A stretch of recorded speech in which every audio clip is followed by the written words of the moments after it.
What up, everybody? I want to say thank you for listening to this brand new episode of the No Rhyme or Reason podcast. We appreciate every single one of you for tuning in to our show. But there's a small problem. We need you to subscribe on your device, whatever it may be, whether you're checking us out on YouTube, whether you're checking us out on Facebook, no matter where you hear this, subscribe or follow the podcast so you can be alerted as to when we create a new episode for you. We've even added a link down in the description for you where you can just by one click subscribe on your favorite podcast app. Just in case you miss it, you got something going on, you're busy, we ask you to subscribe to the No Rhyme or Reason podcast.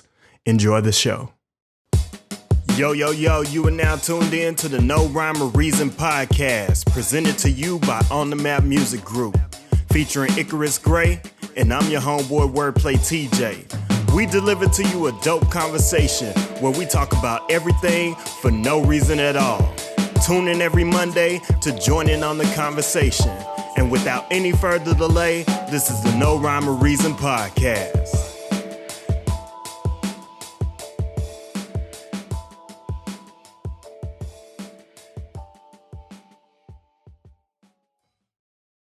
And we're live. Yeah. What's up, people? It's your boy Icarus Gray. And it's your homeboy WordPlay T.J. And this right here is Wakanda Forever. No. This right here is the No Rhyme or Reason podcast, where we talk about everything. Everything for no reason at all. I'm excited about this. This is a crazy special episode.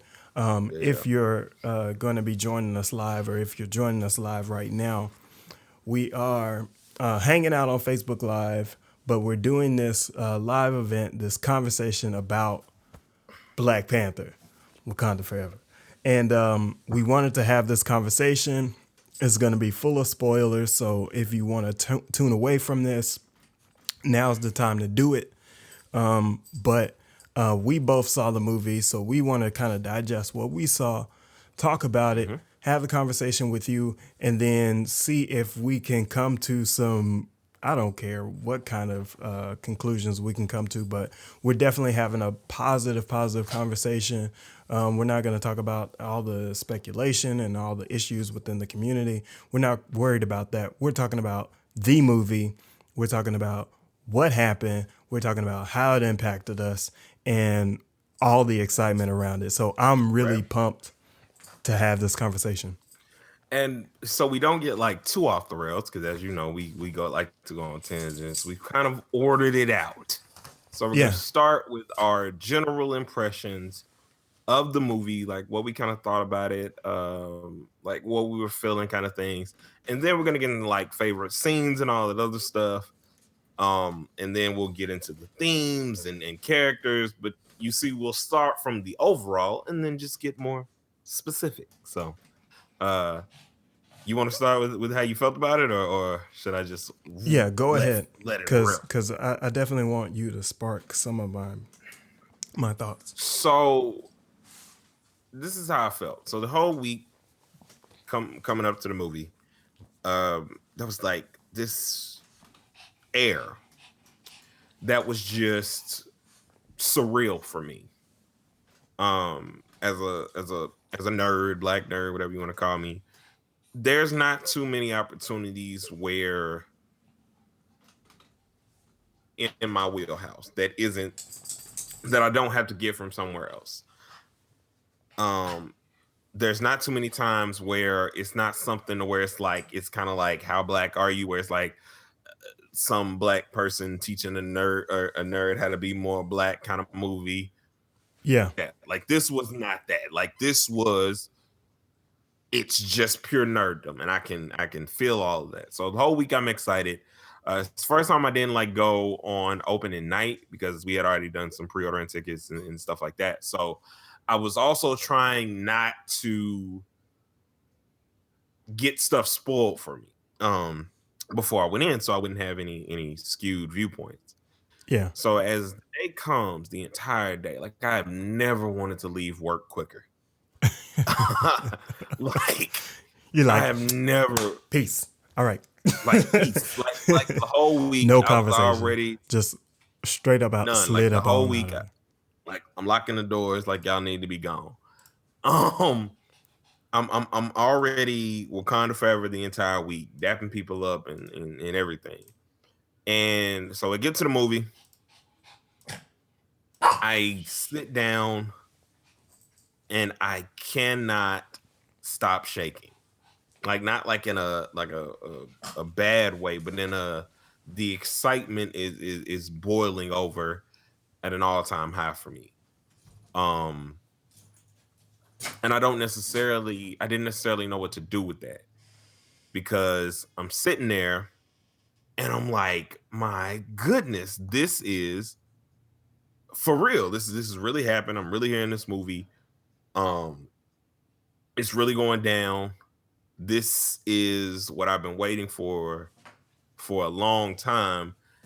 And given every review, every comment that I'd heard about the movie prior to going to see it, there was nothing in me that felt like this movie had any possibility of letting me down. So go through the whole movie or whatever, and at no point was I able to take my eyes off the screen. My nerd brain is going 12 million% of catching everything that I can, admiring every single character, their development, all of it. Like I'm just boiling over with anticipation for this movie. And the only thing that upset me, as I told you earlier this week, was how good Angela Bassett looked as Storm. And I know she wasn't Storm; she was Ramonda is her name, but she looked like Storm, All you and can it see just is Storm. Yeah. all I could see was Storm. But just all in all, man, it was just the dreams of a nerd coming true. You know, like the fantasies and fan fiction and all the things that I create in my head when watching other mediums that aren't this for us. So then it was just amazing. Like in terms of general impressions, nothing else to say, but I was overwhelmed with excitement. So, on first impressions, there wasn't a kind of boiling over of excitement, or there wasn't a anticipation about the film. I felt it was going to be important, right? I knew how impactful it was supposed to be to people leading up to it. But I didn't feel any anticipation, and that just could be just me in general. I'm just sort of ready to see the work, right? And so we go, and I'm watching the project unfold, and the first thing I notice is that it doesn't bring you into a whole lot of credits and information about people behind the scenes. You know what I mean? Usually a movie opens and there's a lot of words on the screen, there's a lot of details on the screen, and there's a lot of information. Well, not here. Here there was instant drop you into the story, right? And that pulled me in, right? It had its effect on me, because it took me and said, hey, you got to sit down now. You can't miss any of this. There's no bathroom break. There's no, there's no, you know, going to get popcorn. If you're coming into the theater, this is what you're here to see, and this is what you're here to unfold. And so, it's a presentation of a story that is being told from the old perspective and the new perspective. And so after I leave the theater and I absorb everything I see, the first thing that I wanna kind of do is unpack it all. But I don't want to get into a scenario where I'm unpacking it as a socially conscious sort of situation, and I don't want to unpack it as a kind of moviegoer. Right. I want to unpack it from the viewpoint of an artist, right? I want to see Right. how special this is artistically, right? Can I go and be inspired to do something musically because I feel this sense of pride now? Can I do something artistically because I feel this sense of pride now? How am I as a person to utilize my own my own confidence or my my reinforced confidence from watching this movie, right? That's Yeah. what I want to experience. Well, that's what I did experience is a newfound confidence to be as artistic as I possibly can be and make sure I make an impact with my work. Right. I definitely felt that too. So as we transition to like, what were some of these scenes or some of your favorite scenes that gave you a sense of awe or anything like that? Um, I'll talk about the scenes that are more general because we can get Hmm. really specific if we want to, but I think getting specific requires us to go down a different rabbit hole. So Hmm. I think in general, seeing um, the first scene that pops up is when Killmonger's character, so Eric Stevens, played by Michael B. Jordan, is in this museum and he's having the interaction with the lady that is there to she may have curated the entire project, but Hmm. she was definitely there to serve as an informational base for this what is it, this The museum well, yeah, the museum, or but the exhibit or specific art exhibit, exhibit. yes, exhibit. So yeah, she was supposed to be an informational piece for this exhibit, and so this mimics our society is that a lot of our exhibits, a lot of our information is being told from this perspective of a person that has been given the information from people that have taken the information, right? So all of our knowledge, all of our information, which me as an educator comes out and I say, well, maybe we should challenge some of this information. When the information is given to us, we can't always take it as we have to take it with a grain of salt, right? We have to always Right. evaluate the information. And so that exchange between Eric and this lady is an exchange that happens very, very often in in our conversations with white folks. And that's just something I experience in my day-to-day life.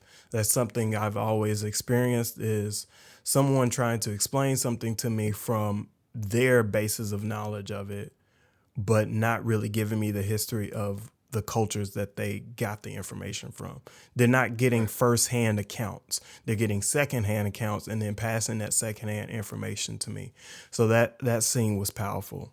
Right. And you experienced a lot on that, even with the trip where you took the kids through the South Right, for right. them to experience racism. So that I know that that scene played a lot of parallel reality and fiction Yeah. lines for you. Yeah. So if anybody doesn't know the story, but if anybody's been listening to this podcast long enough, then know that I took a group of students here from Washington State back to the South with another teacher friend of mine, and they experienced what we would call is bursting their bubble, right? So they experienced what the history has been told as in the South from a perspective of people that didn't get the information from the firsthand account. And we seen it happening in 2017, which is you know surprising to say the least, but not overwhelmingly surprising to me. But the other scene that really stuck out to me, and I'll leave it at this one so I can be concise, is the scene where T'Challa was speaking with T'Chaka in the what do they call that realm? But It's the oh good God. we don't have to know. But like Just slip my it's head, the but realm. it's the realm of the ancients or something like that. But it's something similar to like Yeah, I'm gonna lose it, but it's like it's not a huge the astral plane. He was on the astral plane. the astral plane. So yeah, he's speaking to T'Chaka in the astral plane, and T'Chaka says to T'Challa, "Stand up, you're a king." And that one phrase is forever gonna stick out to me, and that one phrase is forever gonna stand with me because it reminds me that when I'm out here in the world, I need to stand up because my blood, my ancestry is from the history of kings. Right, and we discussed that. And what's funny is, I guess I'll transition that to the opposite end is when uh, Killmonger went to the same place, Yeah. but he to talk to his father, and that hit me in a lot of different ways. Is one of my favorite scenes because the ancestral realm. Thank you, Brian. Ancestral realm. Thank you, Brian. Thank Yeah. you. It hit me in a lot of different ways because of the impact it showed of the absence of Black fathers in that scene. And it was very poignant. It was very to the point. And the chilling line is, no tears for me, and that was when I'm sitting there and I'm just like, it's such a difficult thing. And you kind of get this full view of kind of that father-son relationship in two different ways. You Yeah. have one in yours that started off as, I revere you. You were a good man. You did great things. Your mindset was this, like, how can I live up to you? Versus, like, we have a connection and I'm kind of, I'm doing this for you, but I'm also doing it for the things that I kind of want out of life. So that was one of my first favorite scenes. And then my second favorite scene is the when he fights Mbuku in the beginning, in the early parts of the film, to gain the throne of Black Panther through the ritual and see if anybody has any sort of like wedding vows. That, if anyone shall speak against this, let them speak now, forever hold their peace. Yeah. Mbuku was like, I ain't gonna hold my peace. Let's do this. The setup of the foundation for Wakandan traditions that everyone respected, that no matter how technologically advanced we are, these are still the rules that we go through because of what this means.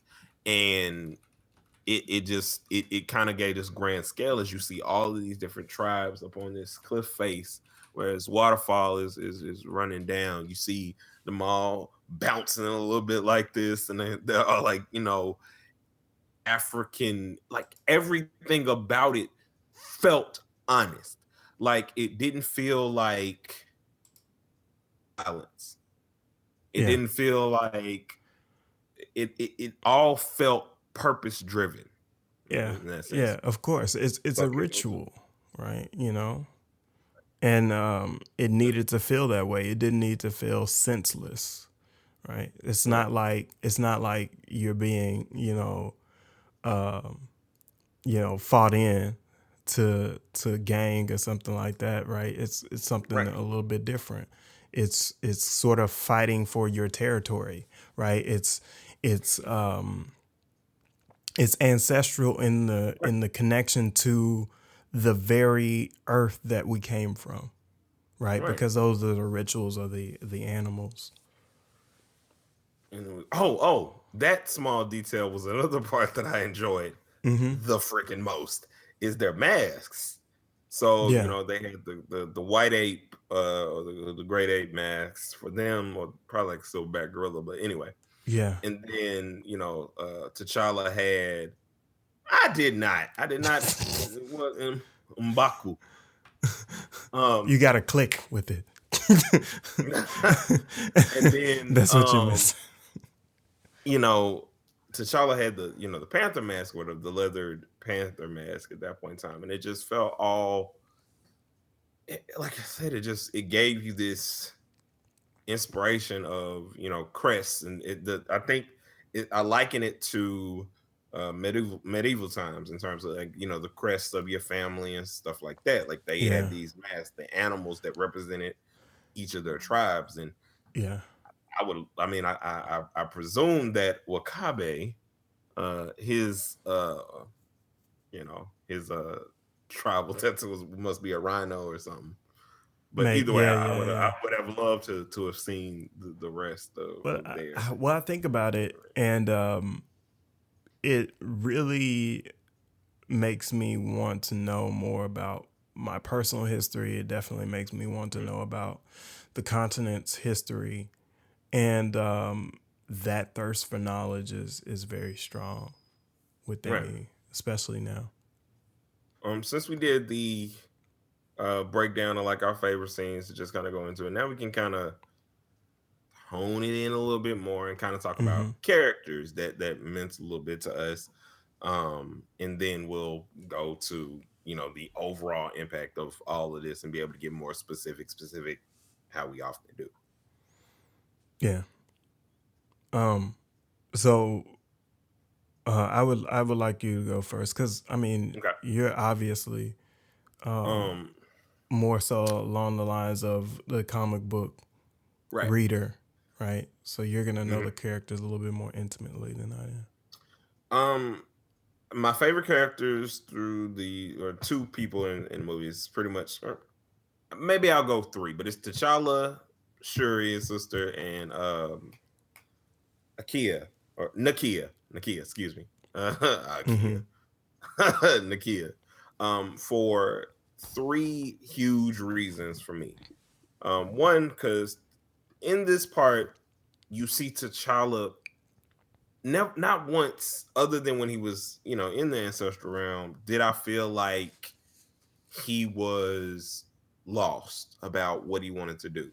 Like, even though he was kind of learning and he didn't feel like he deserved it, I still didn't feel like he was lost. I just felt like he needed that encouraging push and that he still stood for what he wanted to stand for. Shuri, on the other end, represented everything that I think that we are now in as millennials and stuff, and how we think and how we want things to be easier and faster, and we don't give tradition a complete and utter middle finger, but we don't cling so close to it that we're not allowed to evolve further beyond the things that gave us foundation. And then with Nakia, that's the general spirit of servants, or service, I should say. And that I see in a lot of different people in actual life. I see that in my mother. I see that in the people I mean church. I see that in you, in the way that you go about um, reaching out to children, in the way you help people, even if it doesn't seem like you should. Even when the odds seem stacked, even in situations where the organizations that you're trying to have help you don't seem to want to and Yeah, should. yeah, So these three characters, especially Nakia, because she says at the beginning how the movie's gonna end because she's already there. Like she's already there and still shows reverence for the foundation and things of where she comes from. Like Yeah. it was just those three are my favorite. It was beautiful. Yeah. So I think there's a few things that I relate to, and I'll start from the bottom to the top. So, Shuri is very important to me because I really believe in black girls being into tech. And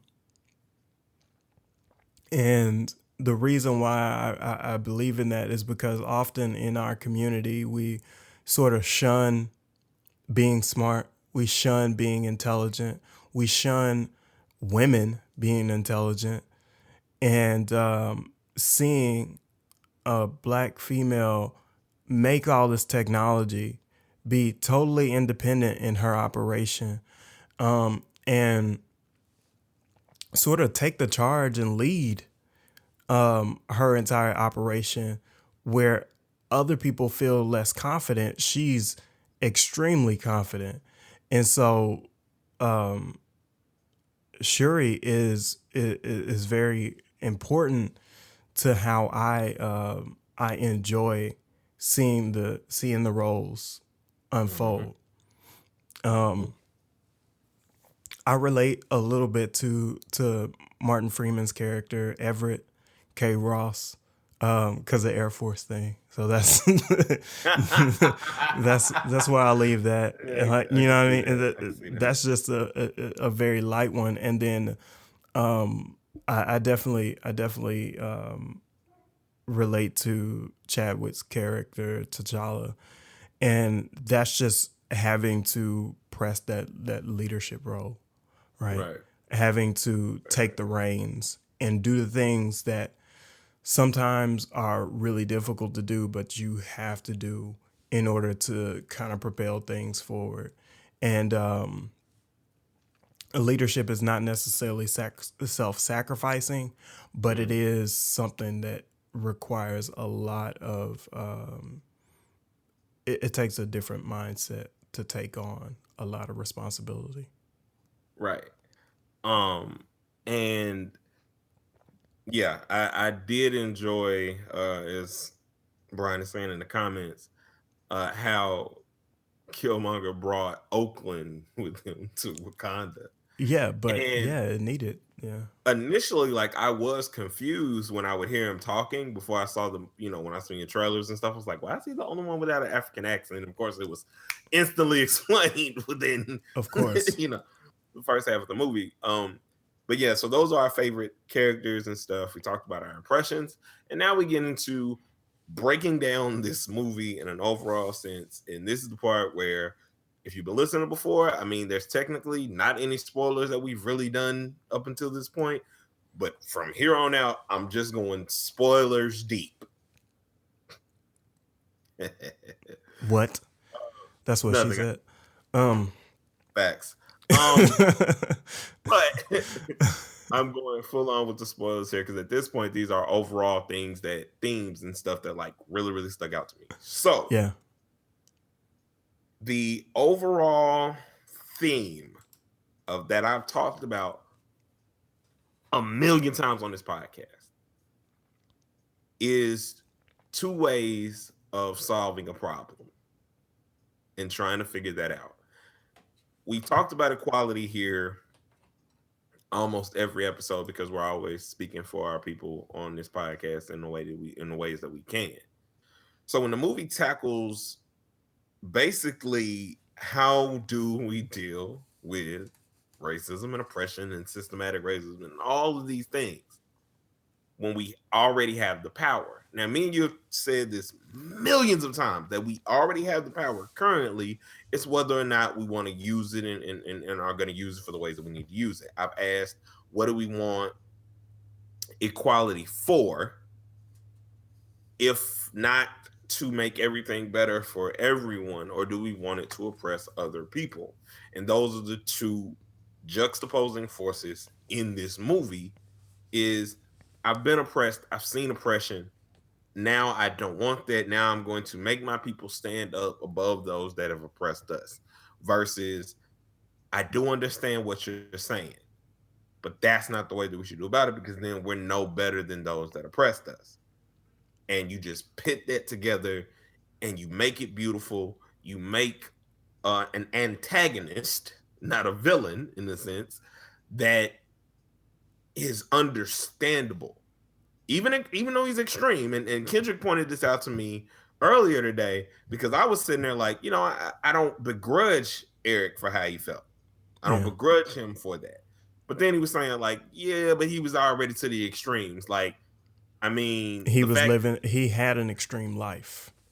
Yeah, when he shot his girlfriend, or the girl he was boning or whatever, to get access to the museum, I should say, like, without I already knew the looks on his face when you would just know, like, oh, I feel sorry for you, cat. Like, I already know it's finna go left. And he was just like, bow, like, headshot, like, I'm finna get you, dog. Like, you can hide behind her if you want to. I don't know what you thought. Yeah. That's one of those themes. Do you have any other themes that you can think of? It was that theme. The other theme was, like I said, pride of your nation. So at no point was Wakabe, or let me look up her name real quick so I don't say it wrong. No, as I vamp looking for names. Okoye, his general, like, neither of them were wrong for what they were doing, because they were still serving the throne. Wakabe chose to do it because, what happened to his parents, but at that point in moment, Killmonger was king. Yeah. And the sense of duty to your nation, like, that's standing up for what it is that you believe in. That's saying, like, look, I may grow up and grow out of the hood, but I still have reverence for that which I came from. I still have everything that makes me from there. And I will not forsake that even growing forward, because there are some things that, look, I know how I feel, but the greater purpose of this is to have some form of order. Because, as she said, like, I mean, if we throw him over and say, forget all of these rituals that we built for forever, then what happens the next time somebody doesn't like this or somebody doesn't like that? Then we just repeat a cyclical cycle of that. So that was two things. The third thing is, as you were saying, standing up and being a king and walking as such, and understanding that that's not always going to be easy. That's not always going to be what you want to do. That's not always going to be something that you can even see the steps in front of you, but you have to continue walking. And then the ultimate theme, or one of the ultimate themes of, we do not have to carry the foundations that were set for us in the way that they did. Because, as you saw, there were good intentions in everything that T'Chaka was trying to do. Yeah. But ultimately,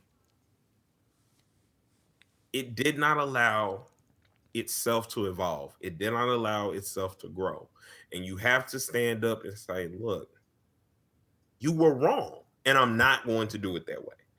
And I think that's the youth speaking up to what sometimes we revere as the only way. Like, people just pick sides and don't seem to stand for themselves. And when he did that, that was monumentous for me. Yeah. Just so now that you've stolen all the themes, sorry. I tried to finish something. I'm gonna scrape from the bottom of the barrel and try to pull one out. Yeah, right. Oh man, I'm just messing with you. But Uh, no, it's perfect. So a very important theme of the movie and the creators of the movie in this fruition was that us as a people have to take accountability for our own future. We're not going to be given any sort of roadmap. We're not going to be given any sort of handouts. We're not going to be given any sort of leeway. So even if the quote unquote white man is holding us back, that cannot no longer be an excuse for us not to take our own future into our hands. Right. right. And the reason is because now we have people like Ryan Coogler. We have all the casts, right? We have examples of everything that sort of we want to see, right? There's black people in tech, there's black people in business, there's black people in entertainment, definitely. There's black people in sports. No matter what field you look at, there's always somebody that you can point to that says, okay, there's an example I want to be like. And you can no longer say, woe is me, they won't let me do it. Right. And that's a very important thing that I took away from here. And Ryan says it best in an interview with Sway. He sat down with Sway in the morning, and he told them after he was asked the question, "What do you expect Hollywood is going to do?" And he used the analogy of football, and he said, "Right now, he was like, when I was playing the game, they would lob the football to me, and every time I thought about what I was gonna do after I catch the football, I would drop the pass. Every time is an incomplete or a fumble." And so he was like, this time around, whatever I'm doing, whatever project I'm on, I want to focus on the pass, not what's going to happen after I catch the ball, not what's going to happen when I'm in the end zone. I want to focus on catching the pass. And then what I want to do is be available to catch another one, right? So if I catch this one and I focus hopefully on that and I'm present for that, I can catch another one, and I can catch another one, and I can catch another one, right? So that's an example for us to look at our own inspiration and our own projects. There are people out here that are watching me right now, that are listening to me right now, that are holding off on things that they want to do in their life, and they're doing it only because they feel like somebody has told them they can't do it. Stop dropping the pass. Catch it and run. I was like, woo. I'm done. Stand up, this podcast is over, son. Stand up, king. Stand up, king. Stand up. You are a king. No, but like, here's the big purpose, or why I'm so excited as a nerd and everything. Like, this definitely doesn't happen in this way. Like, it still had everything that everybody from everywhere needed without being fake. And it, by all accounts, can be quote unquote fake, it's fictional. But the themes, the legacy that this movie leaves is real. You now, for everyone who says this movie is fiction, you need to go watch Birth of a Nation and all this other stuff. Listen, growing up as a child, when you got toys and all of this other stuff, you can hand me 5 or 6 superheroes or whatever it is that I'm watching on TV, Puppy Patrol, all this other stuff.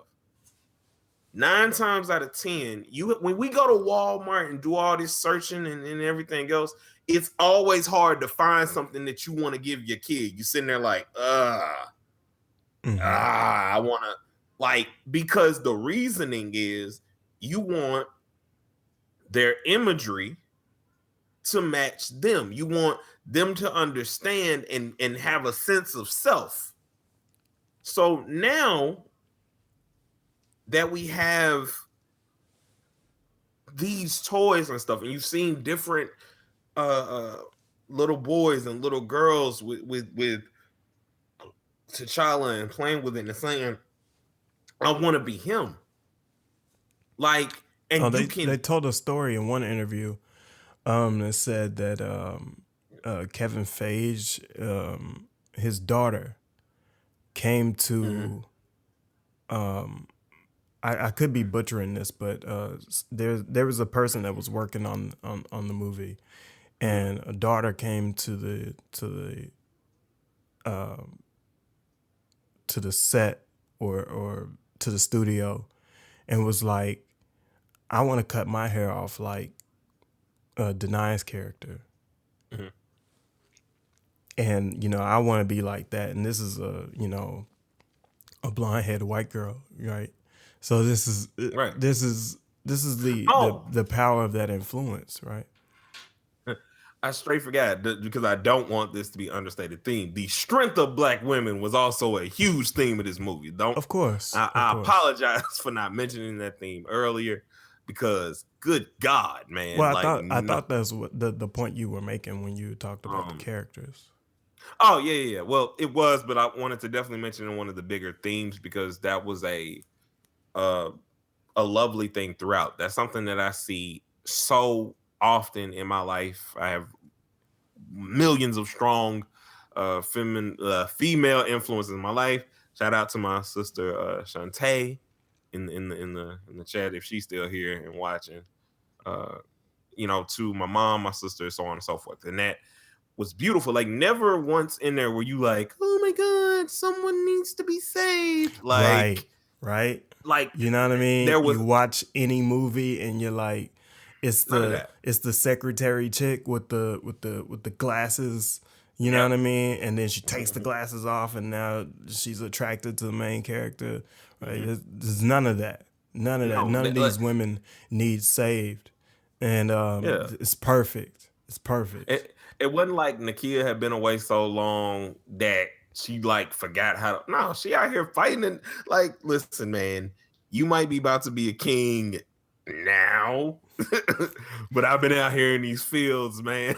Like, and also a very understated thing is Killmonger and what he was. So he wasn't no dumb thug that just decided, hey, this is what I want to do. They kept his and the Wakandan upbringing still, even without him being in Wakanda, intact. He went to MIT. He did so many tours on duty, so he was well versed in martial arts. He was incredibly intelligent, like everyone was. I mean, that's the general way they do Wakanda in general. Like, they send you off to school in all these different places because of the technologies and stuff that they have. So it wasn't even an odd thing to see this. Shuri, as we were mentioning earlier, something I want to add on to another one of your points. Nobody ever came in like, this young girl, I don't know what she's doing or why she wants to do it. None of that. Has she been in anything else? I don't know her history as an actress or actor rather. So I don't know if she has a detailed background as far as what she's working on, but regardless of the fact, like she's Tony Stark, right? That's who she is essentially. She's even better, to be quite honest, because if you even break down the Marvel intelligence scale, like even under the numbers, like if people wanted to argue about this, the top 3 people in terms of intelligence in the Marvel universe, and maybe 4, is Franklin Richards, which is Mr. Fantastic, Dr. Doom, They sometimes throw Valeria Richards up there, and then it's T'Challa. Like then after all of that, it's like people like Tony Stark and Bruce Banner and Peter Parker and stuff. So even in the Marvel universe, there is strong like the intelligence factor of what Wakanda is. Like no one there doesn't have a certain level of education. Every single member of the war, the war guard or the guards, I should say, know every form of martial arts, are trained to kill, are trained to do what they're supposed to do. Yeah. The reverence for each and every African culture that was represented in the movie was amazing. Like, because none of it felt, like I said, sometimes I think you can see movies where it feels like people are kind of reaching for ancestry. Yeah. And I think the costume designer, her name is Ruth, and I can't think of her last name right now, but she's been doing the interview runs about where she got all of her designs and how she took so many different things from this tribe to this tribe and made sure that a lot of the tribes in Africa were well represented. Everything about it. And we only left Wakanda twice, technically. Yeah. Like it was still within its own realm. Like even the importance of Everett Ross was just an ancillary thing. Had you put on your mind to talk about the soundtrack?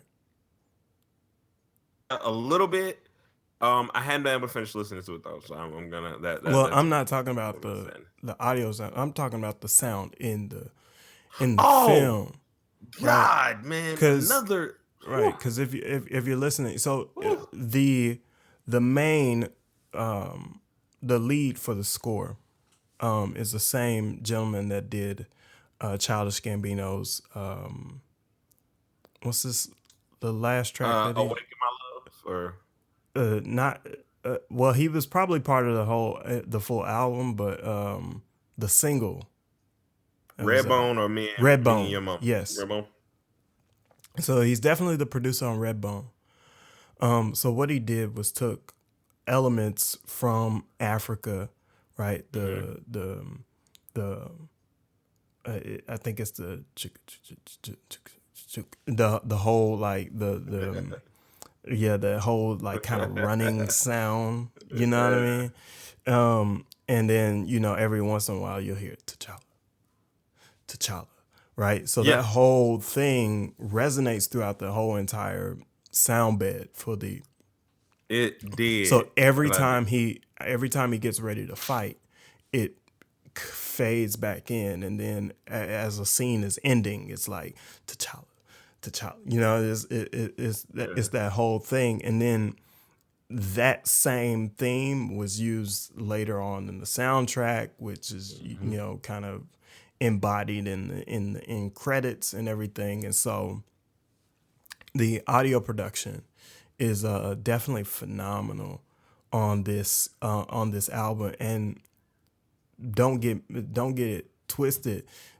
This white guy did service to some African music, and he said it opened up his eyes. And I'm sorry that I forget his name, but his name is really hard to pronounce. Ludwig. Yes. It's all Ludwig. Is his That's first your first name, and right. I can say that. Ludwig. Right. But he said it was an eye opener for him to understand the origins of human anthropology and the music that has inspired all of the world, and to understand how to use this music in other production styles that he's done. So his work on Redbone has really, really come full circle, and it served him well because it definitely led him to the right project. Right. And that's the other most amazing thing about Black Panther is everything played into everything. Like you don't so often have that in this type of movie. Like you'll have, especially like with the Marvel Universe, even given the movies that they've done in the MCU, like sometimes it's kind of, it's built on a theme of they're building up to something. But this was just like, it's self-contained, and while it's still in this universe, and while it is at the end of the movie building to, the bigger things that are coming, everything was just laid in front of us in a way that you felt connected through the entire movie. The impact of this movie is widespread in the form of whole classrooms going to see the movie, in the form of creatives such as ourselves and others that I know are going to do amazing things, that are going to heed your call to action, and they're going to get up and create new characters. If Marvel is smart, as I've said before, this is the time where you either open up and ask for stories, storyboards, character building. Like, you can build some huge characters, black characters. That's just when you mentioned that to me, and we obviously had a private conversation about this, but when you mentioned that to me, within the interviews, it's on par that Marvel is already on it. So Marvel already has programs intact. They already have academies intact to teach young people and to nurture young products that are being developed by creatives out there. So they're on the ball. Because like right now, the things that are going to come from this movie, we might not see for 20 to 30 years. We may see next year, we may see in 5 years, but the huge impact that a lot of people are mad it's for whatever reason is there, is going to change a lot of different things. Because if you get this landscape to us, because there are a lot of us who, the biggest fight in life sometimes is staying true to yourself. So we've said a lot of times it's hard to get somewhere in terms of success and feel it's okay to give back in a certain way, because you get there and you just detach yourself from it because you don't feel like you're that anymore, and so on and so forth. And it's like, man, what you done got too good for me and all that kind of stuff, right? But with this, to me, because it speaks to a generation and to kids like you and I, whereas watching a Belly or a Paid in Full might not have done all of the inspirational things that we wanted, other than just say, well, hey, I don't want to deal drugs, and it just reminds me of the life that's already there, and I don't know if I wanted a constant reminder of it. Like, there's only so much pain and suffering that I could ever watch that would somehow make me feel like I don't want it. Sometimes I do want to be inspired in a way that just feels good. Yeah. That some of our greatest social change kind of starts with the arts and the entertainment, right? Right. We us creative folks tend to lead that charge. Right. And it could just be the level of empathy we have. It could just be the openness that we have and the progressiveness that we have. But we tend to lead the charge, and we tend to change attitudes about certain aspects because we're able to show people in a very concise and concrete way that things can change and things should change based off of certain misconceptions that need to be torn down. Yeah, here's how everything plays into one another. So you have the entertainment industry where rappers want to be basketball players, and vice versa. Hip hop was built, on the four fundamentals of what hip hop is. And those are four completely different things that contain art, dance, spoken word, and DJing and breaking and so on and so forth. And you see these things like you see in football when they score touchdowns, how they want to dance and celebrate and stuff. You see, athletes wanting to rap. You see all of these different things to where they're all connected. So therefore, in this movie, you get so many different things. You get the entertainment, you get the dance, you get the music, you get, the rap that's inherently there, all the stars and Kendrick Lamar's influence. But you get this wide reaching, just good feeling. Right. I like how on Just the can't be on the understated. like the Wakanda side there was very traditional music, very tribal music, and then on the Killmonger side Yep. there was very ratchet music, and it was perfect because you know what I mean that's the dichotomy and the special fabric of our community, and I would never take any of that for granted, or would I ever want that to change about us, right? So Right. we need a little bit of the ratchet, and we need a little bit of the woke, The righteous, as you say. righteous and the As ratchet. Charlemagne, Yeah, he says the righteous and the ratchet, the yeah, yin and the yang. yeah. You need it, and it's just been so leaning towards the opposite way. Whereas this is like the first time where I think everything was laid out. Like Shuri, in and of herself, was not only a nerd but a warrior. But she was more nerd than warrior, and it didn't detract from who she was and Right. and what she was going Because through. she was a bright character. She was a vibrant and dynamic character, and that's one thing about the characters that isn't really that isn't really talked about. There is no non-useful characters here.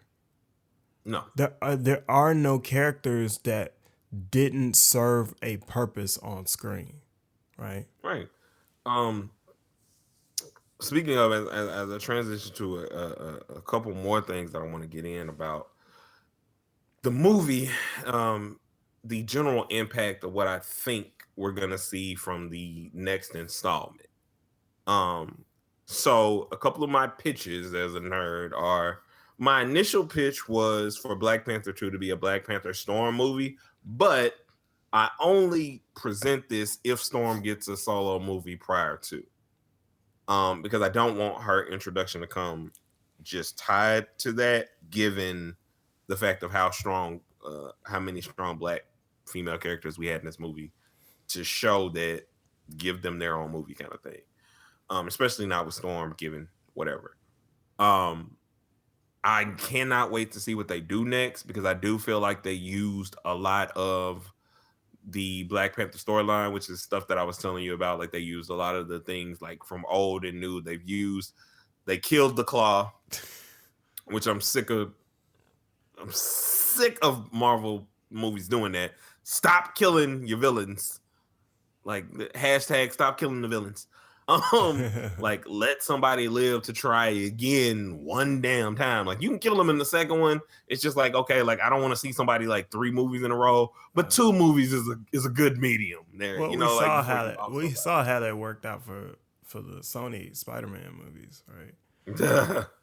Yeah, it wasn't too bearable, right? Well, it's nothing with Sony in this Especially day and age after outside 3 of movies. PlayStation is unbearable. Yeah. And then they just butchered the third one, but that's a conversation for another day. I won't bore you guys with that. But I will say that there's a couple things that they can do that I think would be amazing. So, for instance, in the second movie, they can also bring in Doctor Doom, and therefore introduce the Fantastic Four through Black Panther, which would be amazing because Black Panther was introduced in Fantastic Four before he ended up getting his own comic later. So having this reversal role of that would be really, really cool. You could have him fight Namor, which is the equivalent of Aquaman to DC, because in the DC comic, Namor ends up like destroying Wakanda and something like that. And long story short, T'Challa wants to whoop his ass, like, and I believe does at some point, or at least punches the fuck out of him. But I'm excited to see what they do with it because they know that they have a duty now, given the fact that that Black Dollar is strong out here. Yeah. Strong. Yeah, and that's the only thing I'm really concerned about is making sure that more people get opportunities and more people not only just get opportunities, but more people make opportunities for themselves. You know, I'm just here so I don't get fined. Right. Brian gonna say in the comments they might bring back Michael B. Jordan as Johnny Storm. No. Listen, man, he's joking, and I know he's joking because if Marvel did that, like I quit. Like all the good we just got from this movie is washed away Right. if you Well, bring it I back. mean, Killmonger's not there anymore. He just kind of looks like Johnny Storm. Why? But but interesting thing though, Killmonger was brought back multiple times in the comics from the dead. And speaking of just some nerd facts, T'Challa is the king of the dead, and in the Secret Wars story in the comic books, he uses the Infinity Gauntlet to take control of the Marvel zombie universe and basically storms on, again, like I told you earlier, guys, Doctor Doom to kick some ass because T'Challa is a G. Also, is there a such thing as a nerd fart? Because whatever that was, that just happened to my brain. Because all the things that you said, I was like, yeah. and also, yeah. I gotta say, I'm gonna blame this on Fox. I'm gonna say fuck Fox right now because Storm and Black Panther were married for a short amount of time around Civil War, and then when Fox was being little bitches want to take their ball home, Marvel started to take the X-Men out of the forefront. So basically, Black Panther and Storm ended up having their marriage annulled. It's just really crappy because it was beautiful and they it wasn't like cheesy. They made a really good backstory, which again, I want this in the movies. It's the only reason I'm mentioning any of this stuff. So if you listen and you're like, what? I didn't know that. Go and get the trades, which is a trade is a collected volume of the issues of a certain comic. And you should go get these Black Panther trades because they are going to be on sale in Barnes and Nobles and Barnes and Noble and places like that. And I might even I'm gonna go look for certain well, comics on Amazon to throw it to you guys. I'm done nerding. Well, actually, no, a little bit more nerd for you guys. One more thing. One more nerd thing. Man, shout out to Ta-Nehisi Coates, who was the author of, or not the original author, but he was doing the current run, as far as I know, of Black Panther. For Black Panther, yeah. So it's an amazing thing, and I think that if they use some of the stories that he has cultivated in terms of his, well, I think that's definitely more likely to happen because of what Disney is currently doing with all its franchises, right? It's currently taking older and existing franchises and saying, hey, let's create new canon for all of this stuff and move forward from where we are. So they haven't scrapped the canon like they did Star Wars, but they have said that they definitely want to move forward. Brian is nerding out with me in the comments by also letting you get out of here, Brian. Don't condone this type of activity. Not only did they get annulled, like 3 minutes over.